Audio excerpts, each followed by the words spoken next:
साधु किसी गांव में एक साधु रहा करता था। वो जब भी नाचता तो बारिश होती थी।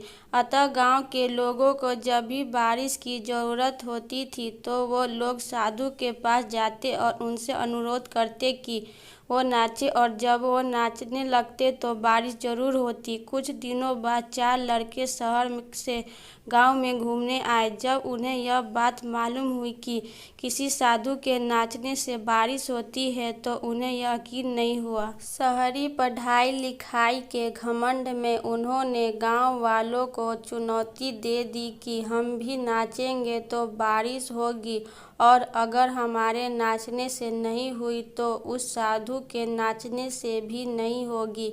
फिर क्या था, अगले दिन सुबह सुबह ही गांव वालों उन लड़कों को लेकर साधु की कुटिया पर पहुंचे।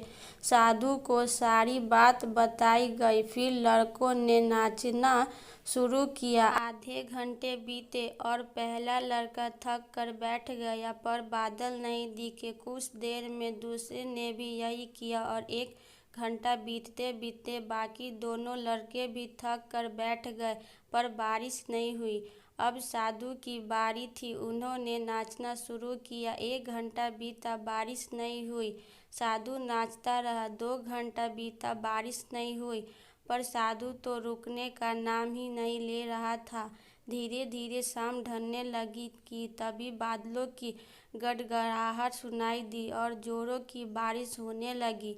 लड़के दंग रह गए और तुरंत साधु से क्षमा मांगनी और पूछा, बाबा भला ऐसा क्यों हुआ कि हमारे नाचने से बारिश नहीं हुई और आपके नाचने से हो गई? साधु ने उत्तर दिया, जब मैं नाचता हूँ तो 2 बातों का ध्यान रखता हूँ। पहली बात, मैं यह सोचता हूँ कि अगर मैं नाचूंगा तो बारिश को होना ही पड़ेगा, और दूसरी यह कि मैं तब तक नाचूं जब तक कि बारिश ना हो जाए।